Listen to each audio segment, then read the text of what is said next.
आज से करीब 4500 साल पहले बने पिरामिड्स के पीछे की मिस्ट्री कोई भी सुलझा नहीं सका है। हजारों साल पुराना होने के बाद भी ये स्ट्रक्चर आज भी उसी शान से खड़ा है। न तो इसे अर्थक्वेक गिरा पाया, न ही बारिश और तूफान, और न ही इस पर किसी नेचुरल डिजास्टर का असर पड़ा। दुनिया के 7 अजूबों में से एक गीजा के पिरामिड को बनाने में 23 लाख पत्थरों का इस्तेमाल किया गया है और हर एक पत्थर का वजन 2 टन से लेकर 30 टन तक है, जबकि कुछ पत्थरों का वजन तो 50 टन तक बताया जाता है। इतने वजनदार पत्थरों को उठाने के लिए न ही आज की तरह क्रेन्स और मशीनें हुआ करती थीं और न ही उस समय पहियों का इस्तेमाल किया गया था। पिरामिड ऑफ गीजा, जिसकी ऊंचाई उस समय 450 फीट थी, इतनी ऊंचाई पर पत्थरों को एक के ऊपर एक इतनी बारीकी से रखा गया है, वो भी हजारों साल पहले। ये सोचने में ही इम्पॉसिबल सा लगता है, लेकिन सिर्फ एक ही नहीं बल्कि 100 से ज्यादा पिरामिड्स को हाथों की मदद से बनाया गया है। आखिर इन पिरामिड्स को बनाया कैसे गया और इसके अंदर क्या है जो आज तक कोई नहीं जान पाया है। चलिए सुनते हैं पिरामिड्स को बनाने के पीछे की कहानी मेरी जुबानी। पिरामिड्स के बारे में आपने जितना सुना होगा वो सिर्फ इन 3 पिरामिड्स की कहानी बताते हैं, जिन्हें इजिप्शियन पिरामिड कहा जाता है। लेकिन मिस्र में पिरामिड के अलावा कई पिरामिड स्पेन, यूनान और सूडान जैसे देशों में पाए गए हैं, लेकिन ये काफी छोटे हैं, जिस वजह से इनका जिक्र कम किया जाता है। इसलिए आज की इस वीडियो में हम सिर्फ इजिप्शियन पिरामिड के बारे में जानने की कोशिश करेंगे। इन 3 पिरामिड्स के अलावा भी इजिप्ट में कई सारे पिरामिड्स को डिस्कवर किया जा चुका है। 1842 में एक आर्कियोलॉजिस्ट ने इजिप्ट में टोटल 67 पिरामिड को डिस्कवर किया था। हालांकि अब तक डिस्कवर्ड पिरामिड की संख्या 118 तक पहुंच गई है। आर्कियोलॉजिस्ट बताते हैं कि कई पिरामिड बहुत ज्यादा खराब हो चुके हैं और मलबे का हिस्सा बन चुके हैं। अगर कुछ पिरामिड रेत में दबे हुए दिखाई भी देते हैं तो वो अंदर से ढह चुके होते हैं। फोटोज और वीडियोस में आपने ये जो 3 पिरामिड्स को देखा होगा, ये अब तक के डिस्कवर किए गए सबसे बड़े पिरामिड्स हैं। इन पिरामिड्स में सबसे बड़ा और ऊंचा है the great pyramid of Giza, जिसका दूसरा नाम पिरामिड ऑफ खुफू भी बताया जाता है। इससे छोटा है पिरामिड ऑफ खाफरे और तीसरा और सबसे छोटा पिरामिड है पिरामिड ऑफ मेनक्योर। ऐसा बताया जाता है कि इस बड़े वाले पिरामिड ऑफ खुफू को उस समय के इजिप्ट के राजा खुफू ने बनवाया था, जो कि 26th ऑफ सेंचुरी BC में बनाए गए थे। उस समय राजाओं को फेरो कहकर बुलाया जाता था। एक सवाल जो उठता है कि इतने बड़े मॉन्यूमेंट को आखिर बनाया क्यों गया। इस टॉपिक पर भी कई थ्योरीज हैं, लेकिन पिरामिड के अंदर बनी दीवारों को देखकर बताया जाता है कि इन पिरामिड्स को एक मकबरे के रूप में बनाया गया था। असल में पुराने इजिप्शियन लोग आफ्टर लाइफ में बिलीव करते थे। उनका मानना था कि इंसान के मरने के बाद उसका एक रूप जिंदा रहता है, इसलिए वहाँ के राजा अपने मरने से पहले ही एक मकबरा बनवा देते थे, जहाँ उन्हें मरने के बाद दफन किया जाना होता था। पिरामिड्स के बन जाने के बाद जब राजा की मृत्यु हो जाती थी, तब उनकी बॉडी को ममीफाई कर दिया जाता था और एक ताबूत में रखकर पिरामिड के अंदर बंद कर दिया जाता था। किसी भी बॉडी को ममी बनाने के लिए उसके इंटरनल ऑर्गन को निकाल कर एक पट्टी के साथ कुछ केमिकल्स को लगाकर बॉडी को रैप कर दिया जाता था। वहाँ के राजा न सिर्फ मकबरे के तौर पर पिरामिड्स बनवाते थे, बल्कि उसके पास में ही एक मंदिर भी बनवाते थे, जिससे उनके मरने के बाद उनके मंदिर में लोग उन्हें चढ़ावा भी चढ़ा सकते हैं। इसलिए आपने मैप में देखा होगा कि पिरामिड ऑफ खुफू के पास temple of Khufu, pyramid of Khafre के पास टेम्पल ऑफ खाफरे और पिरामिड ऑफ मेनक्योर के पास टेम्पल ऑफ मेनक्योर भी मौजूद है। पिरामिड के अंदर न सिर्फ उनकी ममीफाइड बॉडी को रखा जाता था, बल्कि उसके साथ ही खाने पीने से लेकर खजाने और कई ऐसो आराम की चीजों को रखा जाता था। लोगों का मानना था कि पिरामिड के अंदर जितने ज्यादा सामान और खजानों को रखा जाएगा, राजा की आफ्टर लाइफ उतनी ही अच्छी होगी। इन तीनों पिरामिड्स में सबसे बड़ा,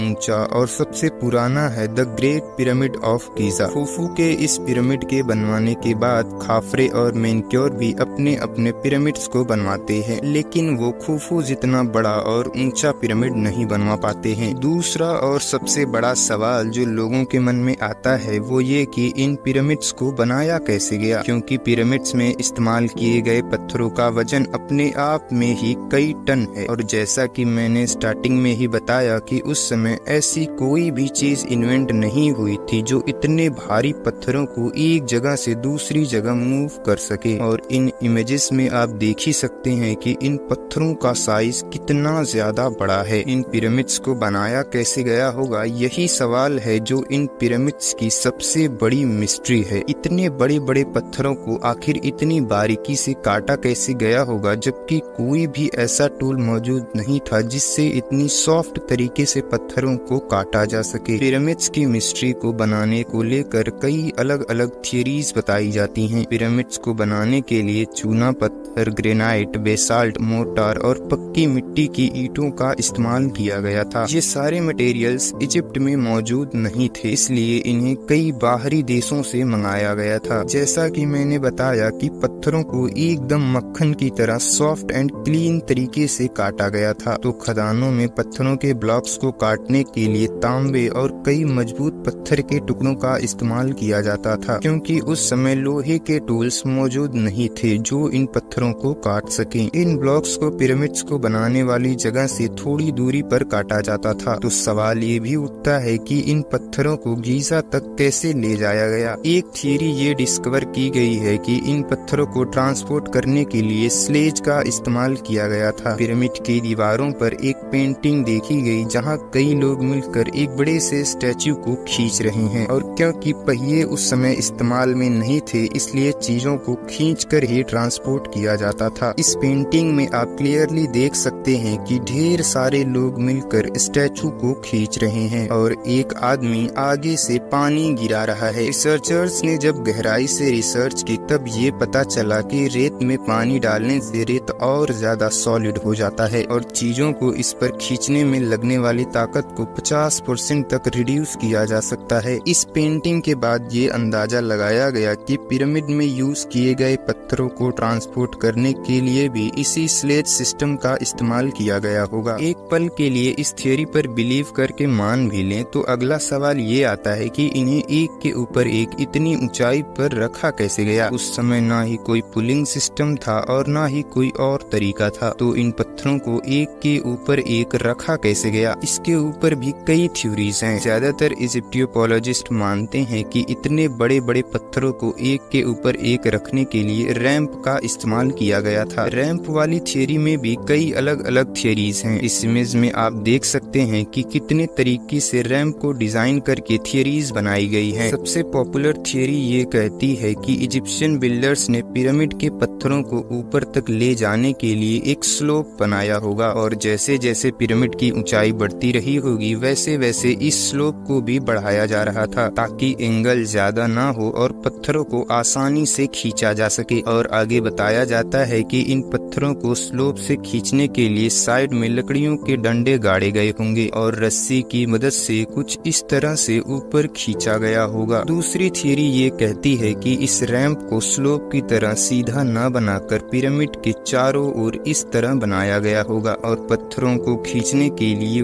वही पिछला तरीका इस्तेमाल किया गया होगा। जैसे ही पूरा स्ट्रक्चर बनकर तैयार हुआ होगा इस रैंप को गिरा दिया गया होगा। तीसरी थियरी भी बिल्कुल सेम है। इसमें बताया जाता है कि रैंप बिल्कुल इसी तरह बना था लेकिन वो बाहर की तरफ न होकर अंदर ही अंदर बनाए गए होंगे। इसी तरह की कई थ्योरीज हैं। हर थियरी सुनने में बिल्कुल सही मालूम पड़ती है लेकिन कुछ सवालों के जवाब में ये सारी थ्योरीज फेल हो जाती हैं। कोई भी ये प्रूफ नहीं कर पाया है कि कौन सी थियरी एक्चुअल में सही है क्योंकि हर थियरी में अपनी कुछ प्रॉब्लम्स हैं। यही कारण है कि पिरामिड्स के बनाने के पीछे की मिस्ट्री आज भी एक मिस्ट्री है। पिरामिड को बनाने में यूज किए गए मटेरियल में बताया जाता है कि 60 लाख टन सामग्री का इस्तेमाल किया गया है। इन तीनों पिरामिड्स के अलावा आपने साइड में एक मूर्ति भी देखी होगी। दरअसल इस मूर्ति का नाम स्फिंक्स है जिसे the great sphinx of Giza के नाम से भी जाना जाता है। बताया जाता है कि ये स्टैचू खाफरे का है जिसे पिरामिड ऑफ खाफरे के साथ ही बनाया गया था। इन पिरामिड्स में से the great pyramid of Giza का नाम दुनिया के 7 अजूबों में गिना जाता है। इस पिरामिड का निचला हिस्सा करीब 13 एकड़ में फैला है जो करीब 16 फुटबॉल फील्ड जितना बड़ा है और इतने बड़े पिरामिड को बनाने में सिर्फ 20 से 27 साल लगे थे। इतने कम समय में बिना किसी इक्विपमेंट के ये पिरामिड्स कैसे बने, यही है इन पिरामिड्स की सबसे बड़ी मिस्ट्री। पिरामिड्स को बनाने में करीब 20,000 मजदूरों को काम में लिया गया था। इस मॉन्यूमेंट का टोटल वजन करीब 5.7 मिलियन टन ढंग से पिरामिड्स को इस तरह से बनाया गया है कि ये चारों डायरेक्शन में परफेक्टली अलाइन करते हैं। इसमें सिर्फ 1 डिग्री का एरर बताया जाता है और ये तीनों पिरामिड्स आसमान में मौजूद ओरियन बेल्ट के 3 स्टार्स के साथ बिल्कुल सीध में बनाए गए हैं। उस समय ना ही कंपास जैसी चीज थी जिससे डायरेक्शन का पता लगाया जा सकता था और ना ही कोई ऐसा तरीका था जिससे इन पिरामिड्स को इन स्टार्स के साथ परफेक्टली मैच किया जा सके। इन सारे पिरामिड्स को पॉलिश किए गए सफेद चूना पत्थर से कवर किया गया था जो कि सनलाइट में काफी चमकते थे, लेकिन समय के साथ साथ ये पॉलिश भी हट गई। लेकिन अगर आप ध्यान से देखेंगे तो पिरामिड ऑफ खाफरे के ऊपर थोड़ी सी पॉलिश अभी भी बची हुई है। पिरामिड का डिजाइन इतना कॉम्प्लेक्स बनाया जाता था जिससे कोई चोर चाहकर भी चोरी ना कर पाए, क्योंकि इसमें सोने चांदी जैसी कई कीमती चीजों को रखा जाता था। आर्कियोलॉजिस्ट ने जब पिरामिड के अंदर रिसर्च की तब उन्हें कोई भी खजाना या कब्र नहीं मिली। बताया जाता है कि हजारों साल पहले लुटेरों ने इसमें रखे खजाने को लूट लिया होगा। कुछ लोग बताते हैं कि पिरामिड्स को एलियंस ने बनाया होगा, क्योंकि ये इंसानों के बस की बात नहीं है। और पिरामिड की दीवारों पर बने आर्टवर्क में भी कुछ एलियन जैसे आर्ट्स नजर आते हैं और सबूत के नाम पर इन्हें ही दिखाया जाता है। लेकिन जैसा कि मैंने बताया, हर थियरी जितना सबूत देती है उससे कहीं ज्यादा सवाल खड़े कर देती है और बिना कंप्लीट इंफॉर्मेशन के ये क्लेम करना कि पिरामिड इस तरीके से बना है, ये एक तसल्ली दिलाने वाली बात हो सकती है। यही सारे कारण है कि पिरामिड्स की मिस्ट्री आज भी एक मिस्ट्री बनी हुई है। उम्मीद है आपको यह वीडियो पसंद आई होगी। मिलते हैं आपसे अगली वीडियो में, तब तक के लिए जय हिंद।